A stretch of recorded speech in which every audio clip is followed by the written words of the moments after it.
I turned 21 just 3 months ago. For many people, that's a birthday filled with anticipation. Finally old enough to walk into a bar, order a drink, and share in the social rituals I'd always been excluded from. But I didn't have anyone to celebrate with. My family had long since moved to another state, and in college, I drifted away from most of the friends I made during freshman year. By the time my 21st birthday arrived, I felt I had no one but myself to mark the occasion with.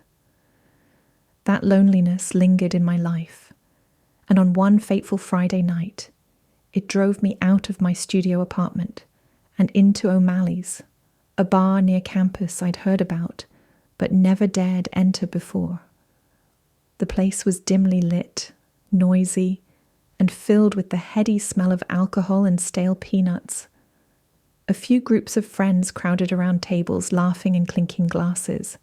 I tried to ignore the pang of envy that rose in my chest. I just wanted to feel included, if only for a night. The bartender eyed me as I approached, probably noticing the hesitancy in my posture. "What can I get you?" he asked over the din. I ordered a cheap beer, my voice barely audible. I found a stool at the far end of the bar, away from any rowdy crowds. There were a few solitary figures dotting the space, but they seemed locked in their own silent worlds. That's the thing about loneliness. It's isolating, even in a room full of people. I sipped my beer and tried not to think about the reason I'd come. Deep down, I was hoping to meet someone. Anyone. Maybe strike up a conversation and momentarily forget the emptiness I felt. Then she appeared. She slid onto the stool next to me, crossing her legs. She had long, dark hair that cascaded over her shoulders in waves, and her eyes flickered like distant embers in the low bar light. Her lipstick was a rich burgundy, and when she smiled at me, my stomach flipped with both excitement and nervousness. "Hey," she said, leaning in so I could hear her over the chatter. "I've never seen you here before. First time?" I nodded and managed a small smile. "Yeah," I said, trying to sound casual. "Just turned 21. "Congratulations," she cooed, raising her glass. "I'm Celeste. Care to join me for a drink?" It was a surreal moment, like a dream. Normally, I'd be too shy to say anything beyond a hello, but her approachable manner and soft voice melted some of my apprehension. I introduced myself, and before I knew it, we were talking about trivial things. Favorite music, what we liked to do on weekends, how weirdly cold it had gotten that month. Every time she laughed, I felt a thrill. I started thinking maybe this was it, the beginning of turning my life around socially. I offered to buy her the next round, but she waved me off. "Oh, don't worry," she said, with a dismissive flick of her hand. "I get a discount here. The owner's a friend of mine." We kept chatting, and I felt each minute with her had me floating further away from reality. She was magnetic. Her eyes locked onto mine, and she had a way of making me feel as though I was the only person in the entire bar. Maybe that was the danger signal I missed. Her interest in me was almost too perfect, too immediate. But I was starved for attention, and my judgment took a back seat. When last call was announced, Celeste placed a hand on my arm. "The night doesn't have to end," she teased, her voice low and inviting. "My place isn't far from here. We could keep talking, or whatever else we feel like." My heart raced. I'd never had a woman invite me home before.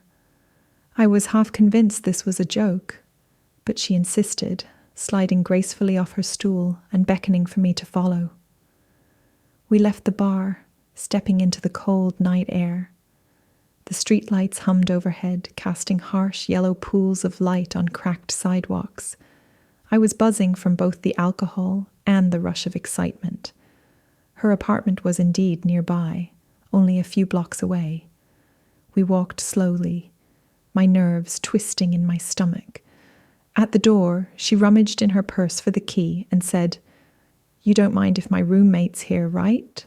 I shrugged. "It's fine." If she had a roommate, I was prepared for at least a polite introduction. But the second I stepped inside, a wave of unease fluttered through me. The apartment was almost empty. Just a couple of chairs, an old couch, and a flickering lamp in the corner. The wallpaper was peeling, and the windows were boarded. A man stepped out of the shadows.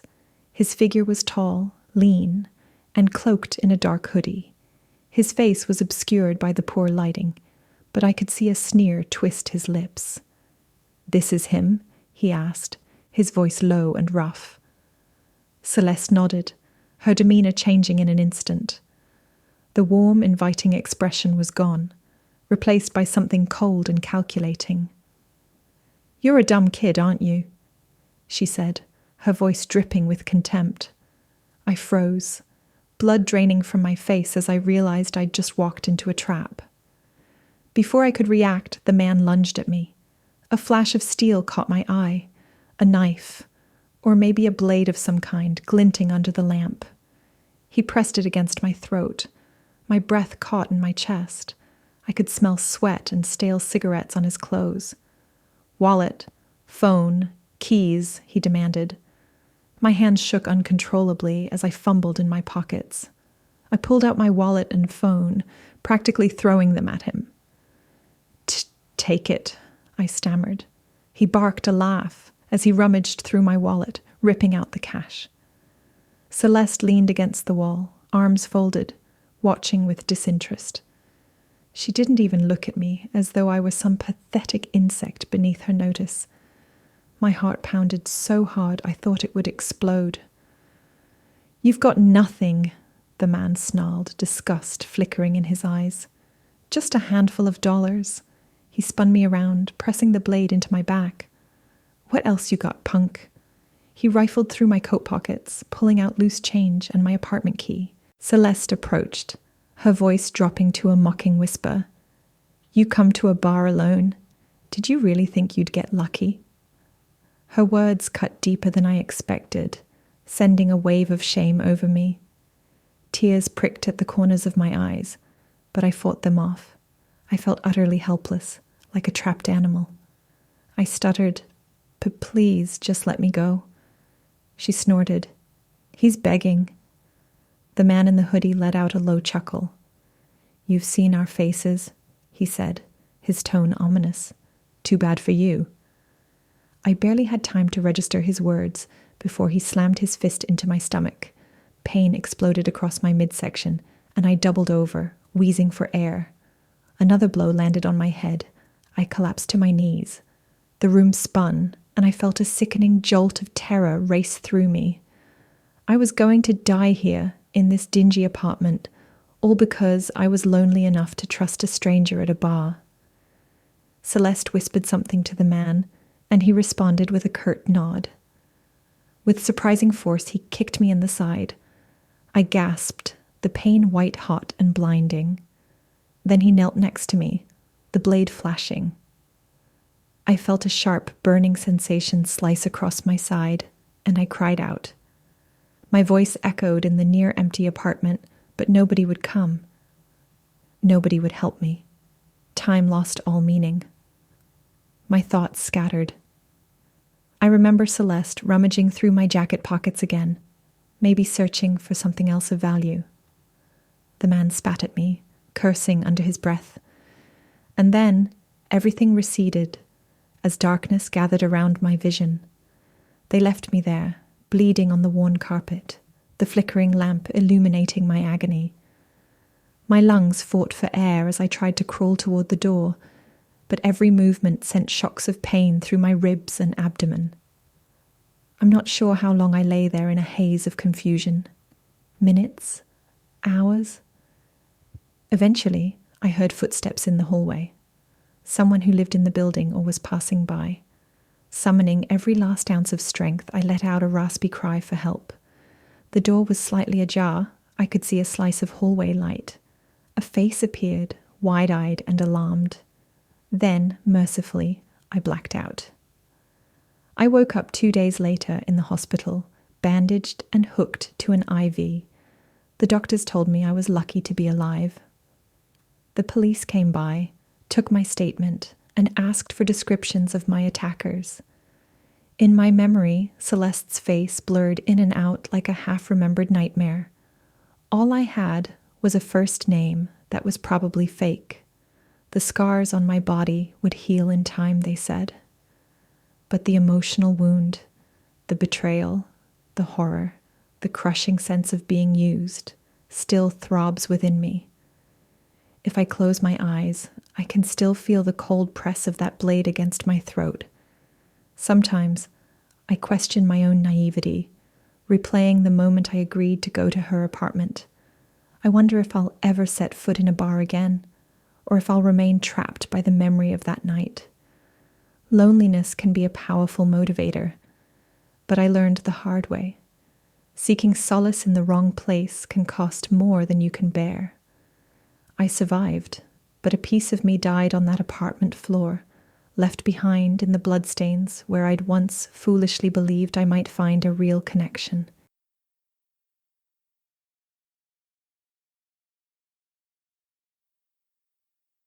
I'd been looking forward to Friday night for weeks. Work had been a nightmare, and my days had started blending together. Wake up before sunrise, commute an hour to the office, slog through mind-numbing tasks, then slump home in the dark. My friends, ever supportive, convinced me that a girls' night out was exactly what I needed to hit the reset button on my stress. So we chose the high note, a local bar with neon lights, karaoke, and a reputation for rowdy fun. I arrived a bit late, stepping out of the rideshare into the crisp night air. My friend Nina waved me over as soon as I walked in. The place was packed, but the energy was electric, people singing, laughing, and dancing despite the limited floor space. Immediately, I felt the weight of my week lift just a bit. I forced myself to unwind and enjoy the moment. We snagged a table near the makeshift karaoke stage, where a tipsy trio was belting out an old pop anthem. Nina and Layla cheered them on, and I found myself laughing at their off-key warbling. After we ordered drinks, I excused myself to the restroom. I picked my way through the crowd, feeling slightly claustrophobic in the throng of people. That's when I first noticed him. He was tall, wearing a dark jacket and a baseball cap pulled low. His eyes flickered in my direction, and for a split second, I felt a jolt of discomfort. There was something too intense about his stare. I brushed it off, chalking it up to my overactive imagination. But when I came out of the restroom, he was still there, leaning against the wall, arms crossed, watching me. I scurried back to my friends, my heart thumping harder than before. Nina noticed the tension in my expression. "Everything okay?" she asked, shouting over the music. "Yeah," I lied, forcing a grin. "Just a weird vibe, I guess." We settled into our usual routine of gossip, singing along to the karaoke, and cheering whenever someone hit a note particularly well or hilariously off-key. My nerves began to calm, though every now and then I'd catch a glimpse of that man hovering a few tables away, nursing a drink and never taking his eyes off me. I tried to focus on my friends, but the uneasy feeling in my gut wouldn't subside. I decided to ignore him. After all, it was a busy night. Maybe he was just bored or awkwardly scanning the room, and I happened to keep crossing his line of sight. But as the hours slipped by, the bar crowd shifted. People left, some new faces arrived, and in every new configuration of patrons, he was there, always turning up somewhere behind me. When midnight approached, my friends and I paid the tab and headed for the exit. Outside, the cold air whipped across my arms, and I felt goosebumps rise, not just from the chill, but from the sense that we were being followed. I glanced over my shoulder. Sure enough, the man in the baseball cap was just a few strides behind. Nina and Layla noticed him too. Nina grabbed my arm and whispered, "He's creeping me out. Let's just get in the car." Layla scrambled for her phone to request a rideshare. ETA is 5 minutes, she said, looking around nervously. We huddled together near the curb, trying to look casual while the man lingered in the shadows across the parking lot. 2 minutes later, a car pulled up, but it wasn't our rideshare. I was so anxious to get away from him that I stepped forward, checking the license plate, but it didn't match.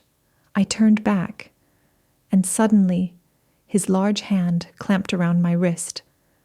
I yelped, adrenaline surging. He yanked me hard, dragging me away from my friends, who screamed my name. I struggled, kicking out, but he was surprisingly strong. Nina ran after us, but he pushed her away with a violent shove.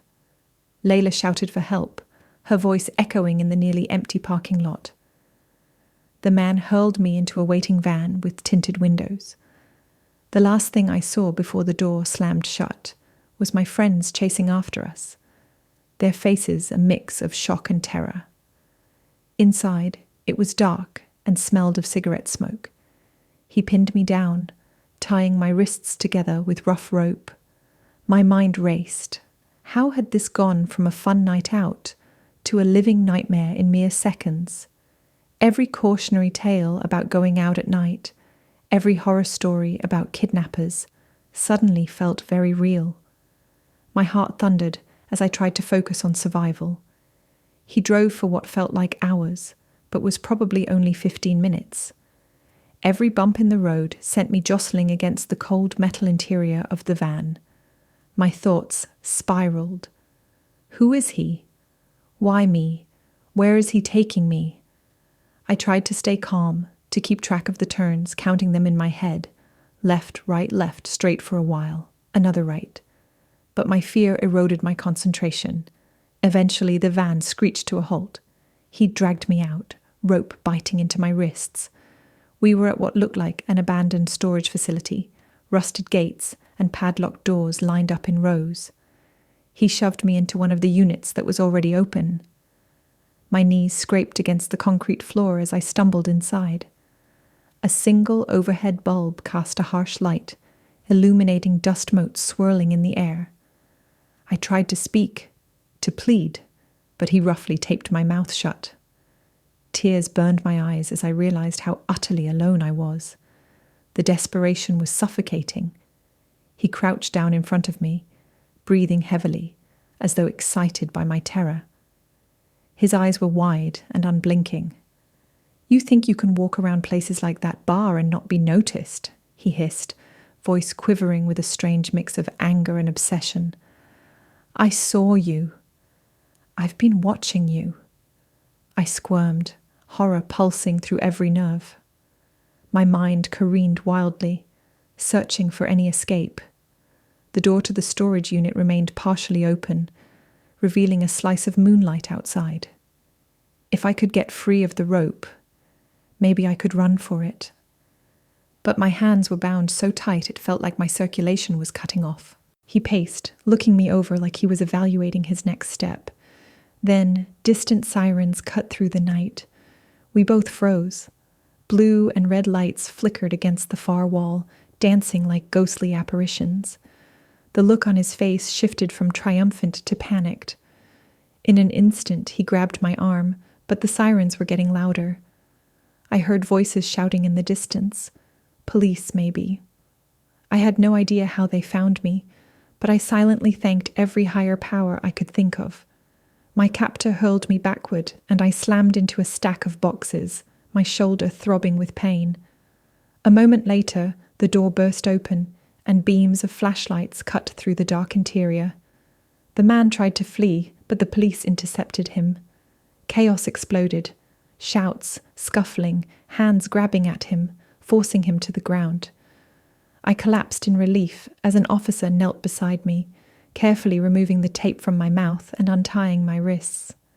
"Are you hurt?" he asked, concern etched on his face. I could only manage a shaky nod, tears streaming down my cheeks. Later, I learned how the police found me. When my kidnapper snatched me, his wallet must have slipped from his pocket in the parking lot. Nina and Layla discovered it on the ground, realized it belonged to the man who had been stalking me all night, and immediately handed it to a nearby bouncer. The bouncer called the police, who then tracked the address listed on his driver's license. It was a shot in the dark, but apparently they got lucky and spotted the van near the storage facility.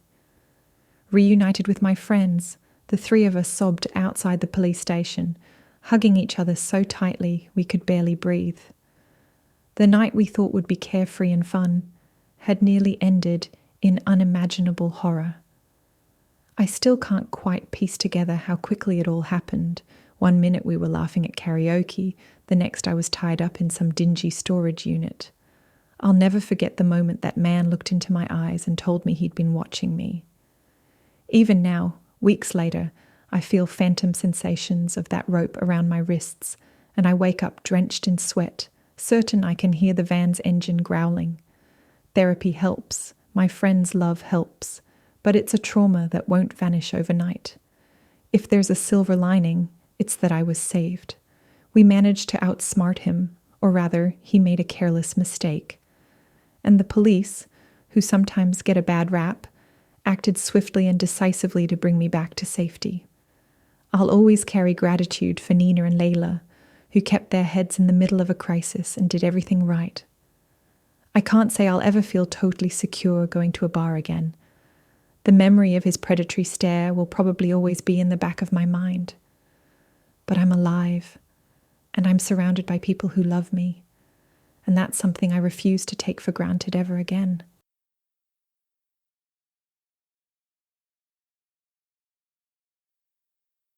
I've been working at the Rusted Tap for nearly 5 years. The patrons are mostly regulars, people who come in to unwind after their shift, share stories about their day, and nurse a beer or two before heading home. In all that time, I've seen my share of rowdy nights, drunken brawls, and the usual chaos that comes with working at a bar.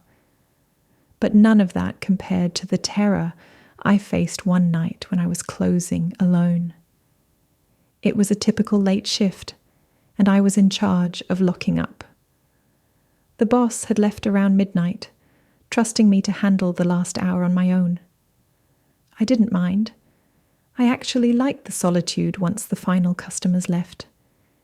It gave me time to wipe down the counters in peace, balance the register, and reflect on the day. But that Thursday night, I had this gnawing sense of unease I couldn't shake. By 1:30 a.m., the place was empty. The neon signs buzzed quietly, casting their ghostly glow over the tables. I stifled a yawn as I finished wiping the bar. Once done, I shut off most of the lights and grabbed my purse from the back. I stepped out the front door into the chilly air and locked it behind me. My breath fogged as I stood for a moment, scanning the empty parking lot. Normally, I park my car out front for safety, but that night, I had to park a bit further away because of an earlier delivery truck taking up space. The alley behind the bar was the quickest path to my car. Usually, I avoided it if it was too dark, but I was exhausted, and the thought of walking an extra 2 blocks around the block didn't appeal to me. I took a deep breath, told myself not to be paranoid, and ventured into the dim corridor. The alley walls were lined with dumpsters and garbage bags. A lone flickering street lamp at the far end provided the only illumination. My footsteps echoed on the damp concrete, and I could hear the faint drip-drip of water leaking from a broken gutter. I walked quickly, every nerve on edge. Halfway through, I saw movement, a shadow darting near the dumpster. My heart lurched. At first, I thought it might be a stray cat or a raccoon. Then a figure stumbled into the light. He was tall and lanky, wearing a tattered jacket. His eyes were wide and bloodshot, and he moved with jerky, erratic motions. Even from a few yards away, I smelled the acrid stench of sweat and something else, chemical maybe, like burned plastic. I immediately knew he was on something, probably meth or a similar hard drug. My mind raced. I tried to keep walking, hoping he wouldn't notice me, but he did. He staggered forward, mumbling incoherently. His words slurred together, though I caught something about needing money. I instinctively gripped my purse tighter. "I'm sorry," I said, keeping my distance. "I don't have any cash on me." He staggered closer, his eyes wild. "Liar," he spat, words trembling with anger. "You got money. You work in that bar." His teeth were clenched, lips curled back in an almost feral snarl. I took a step backward, my pulse pounding so loudly in my ears that I could barely think. "I really don't. I just closed. We deposit everything at the end of the night," I explained. But reason meant nothing to him. He lunged, grabbing for my purse. My fight-or-flight reflex roared to life. I twisted away, yanking my purse out of his reach, but he was stronger than he looked. His hands latched onto my arm, nails digging through my jacket. Fear coursed through me as I realized I was alone in this secluded alley with no immediate help. He hurled me against the brick wall with shocking force. My shoulder flared with pain, and I almost dropped my purse. Adrenaline spiked, and I kicked out, aiming for his shin.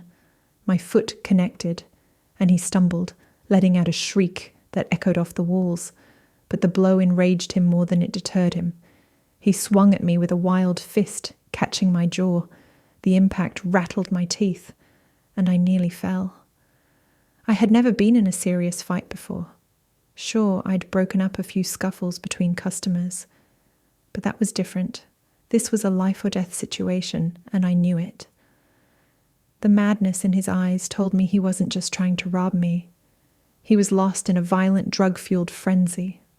Summoning every ounce of strength, I slammed the heel of my hand into his nose, just like I'd seen in self-defense videos. He cursed, blood trickling from his nostrils. Then he lunged again, this time grabbing my hair. Pain exploded at my scalp as he yanked me sideways. I fought back tears, refusing to go down without a struggle. I clawed at his face, my nails scraping across his cheek. He howled, releasing my hair momentarily. That gave me a split second. I bolted, almost slipping on the wet concrete. My heart hammered in my chest as I sprinted toward the flickering street lamp. But he was on me again in a flash, tackling me from behind. We crashed to the ground and I lost my grip on my purse. My palms scraped against the gritty pavement, leaving a burning sensation. He pinned me, breathing raggedly. "Give me the money," he shrieked, spittle flying. I could see the mania in his dilated pupils. I was losing ground, my muscles ached, and fear threatened to overwhelm me. If I didn't do something drastic, I might not walk out of that alley alive. Desperate, I reached for anything I could use as a weapon. My fingers found a broken piece of wood or pipe, something that must have fallen off a crate. I gripped it tight and swung with all my might. It connected with his ribs, forcing him to roll off me, sputtering with pain. I scrambled to my feet, brandishing the makeshift weapon, tears streaming down my cheeks. "Leave me alone!" I screamed, raw terror fueling my voice. For a brief moment, his eyes cleared, as though he finally understood I wasn't an easy target. Then he lunged again. I swung, striking his shoulder. The crack of the impact echoed in the narrow alley. He recoiled, cursing, and stumbled backward. Sirens wailed faintly in the distance, and I wondered if someone from the neighboring buildings had heard our struggle and called the police. He looked from side to side, breathing heavily, obviously debating his next move. Finally, he spat at the ground, hurling curses in my direction. Then he took off, limping and clutching his side as he disappeared down the alleyway into the darkness. My body felt like it was made of lead. Slowly, I realized I was still holding the broken pipe. My knuckles were white from gripping it so tightly. I collapsed against the brick wall, sobbing from relief and shock. It was only then that I noticed blood on my jacket. Some mine, some his. I limped to the street lamp at the end of the alley, scooped up my purse, and checked my phone. My hands shook so badly that it took 3 tries to unlock it. I dialed 911, and within minutes a police cruiser pulled up, the red and blue lights spinning like a beacon in the deserted street. An officer stepped out, and I practically fell into his arms, overwhelmed by the realization of how close I'd come to dying. They took my statement, called an ambulance to check me out. I had bruises on my arm, a cracked lip, and my shoulder felt like it was on fire. The paramedics said it might be a torn ligament, but I was just grateful to be alive. The attacker was never found that night. The police suspected he was a local junkie known to prowl the area. Over the next weeks, I identified him from a set of mugshots, but I never learned if they caught him. Going back to work was the hardest part. The rusted tap felt tainted by the memory of that night. My manager offered to change my shift to make sure I was never left closing alone, and I jumped at the chance. Even months later, whenever I leave the bar, I feel a prickle of anxiety. I park my car right by the entrance now. I carry pepper spray, and I even considered buying a taser. Sometimes I think about how close I came to being another statistic, another cautionary tale of a late-night worker attacked on the job. But I'm here, telling this story, because I fought back with every fiber of my being. The alley that once seemed like a simple shortcut became a crucible of fear and violence, forging a new sense of awareness in me. Now, I will never walk alone in the dark without being on high alert. It's not an ideal way to live, but it's the reality of having survived a nightmare.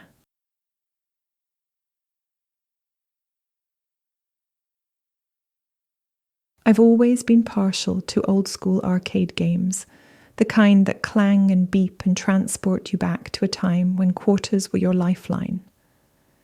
Ever since I was a kid, I adored the thrill of sliding a coin into the slot, gripping the joystick, and trying to beat that elusive high score. So when I discovered the Quarter Brew, a bar that doubled as an arcade, I became a regular in no time. The Quarter Brew wasn't like the neon-lit, modern arcades you see in malls. No, this place was dark and moody. A faint smell of stale beer mixed with the nostalgic odor of warm circuit boards. The walls were lined with classic arcade cabinets, Pac-Man, Donkey Kong, Galaga, and a few obscure titles from the 1980s that I'd never even heard of until I started going there. It felt like stepping into a time capsule. I'd come in a few nights a week, order a craft beer, and spend hours trying to top my own records. My favorite game was Starblade, a lesser-known 1980s space shooter with pixelated aliens and an impossibly fast difficulty curve. Most patrons didn't pay it much attention. But me, I was obsessed. I wanted to see how far I could push the machine before it inevitably outmaneuvered me. One Wednesday evening, I showed up a bit later than usual. The place was quiet, with only a handful of customers scattered among the pinball machines and the bar. I got my usual IPA, took a gulp, and headed straight for Starblade. I fished out some quarters and started playing. The music, the whirring 8-bit soundtrack, welcomed me like an old friend. I lost track of time. My entire focus was on weaving through digital asteroid fields and blasting pixelated spacecraft. Then, out of nowhere, a voice spoke up behind me. "You're pretty good at that," it said. I nearly jumped, spinning around to see a young man, early 20s by the looks of it, standing there with a grin. He wore a faded black t-shirt, emblazoned with a retro game logo I couldn't quite place. "Sorry, I didn't mean to startle you," he said, raising his hands in a friendly gesture. I haven't seen someone play Starblade with that kind of dedication in a long time." I chuckled nervously. "No worries. I guess I get pretty absorbed." We introduced ourselves and he told me his name was Zach. He said he'd been a gamer all his life and stumbled across the Quarter Brew earlier that week. As we talked, I realized how much we had in common. We both loved vintage games, had a soft spot for old sci-fi movies, and were even raised in neighboring towns. We played a few rounds of Starblade together, taking turns, trash-talking each other's scores. The hours flew by, and before long, the lights flickered to signify last call. The bartender, a gruff older guy named Stan, waved us over. "Closing in 10, he announced. "Finish up and get out." Typical Stan. Zach and I laughed, wrapping up our final game. "Come back tomorrow," I told him. "We'll see who can crack the high score on Gallagher." He winked. "You're on." Then he turned and melted into the small crowd leaving the bar. I returned my empty glass to Stan, who gave me a curious look. "You here alone tonight?" he asked, wiping down the counter. I cocked my head. I came alone, but I've been playing with Zach for the last couple hours." Stan's brow furrowed. "Zach?" he repeated. I nodded. "Young guy, black t-shirt about my height?" Stan just shrugged, a puzzled expression on his face. "Huh," he muttered. "I didn't see anybody else at that cabinet. Just you." I laughed it off. Maybe Stan just hadn't been paying attention. He was known to keep his nose buried in a magazine or phone when business was slow. The next night I arrived earlier, excited to meet Zach. I played a few rounds solo, checking the door periodically. By midnight, there was still no sign of him. I figured maybe he just got caught up with work or something. That pattern repeated for the next couple of weeks. I'd go to the Quarter Brew, half hoping to see Zach, but he never showed. Eventually, I decided I'd been ghosted in the weirdest possible way, someone who left me hanging at an arcade game. Then one night, I got another surprise. I was locked in a fierce game of Starblade, about to beat my personal high score, when I felt a presence beside me. Glancing over, I saw Zach again, watching me intently. He grinned. "Thought you gave up on me," he joked. I almost dropped the joystick. "Zach!" I shouted over the game's electronic hum. "Where have you been?" He shrugged casually. "Around." His voice was distant, like he was talking from the other side of a tunnel. "Let's see if you can beat me on Gallagher now." The machine behind us, Gallagher, whirred to life as if on cue. Without even questioning the strangeness of the moment, I joined him. Again, time dissolved. We moved from one cabinet to another, racking up points and swapping tips. A round closing, Stan ambled over. "Last call," he said with that same exasperated tone. I turned to Zach, my face flushed with excitement and beer. "Same time tomorrow?" I asked. Zach gave me a faint smile. "Sure," he said. Then he vanished into the dispersing crowd of patrons. When I went to settle my tab, Stan fixed me with a worried stare. "Look," he said, tapping the bar with a calloused finger. "I don't want to freak you out, but are you feeling okay?" I blinked. "Yeah. Why?" He glanced at the cabinet area. "Because you've been playing those games alone for hours. Every time you mention this Zach guy, I look over and you're by yourself." A cold knot formed in my stomach. I opened my mouth to protest, but realized how insane it sounded. "No, Stan, he's real. I talked to him. He stands right next to me. We play together." Stan's expression softened with concern. "I've run this bar for 15 years, he said quietly. "I've seen a lot of people, but I swear you've been the only one at those cabinets for weeks now." I went home that night, convinced there had to be a logical explanation. Maybe Stan was messing with me. Or maybe Zach was just really good at slipping away unseen. But a seed of doubt took root in my mind. I started double-checking everything. My phone, the bar's security cameras, which the bartender once let me glance at. Even my receipts to see if there was a second drink purchased by someone else. Nothing. It was as though Zach didn't exist. The final straw came a week later. I'd come to the bar, determined to prove I wasn't losing my mind.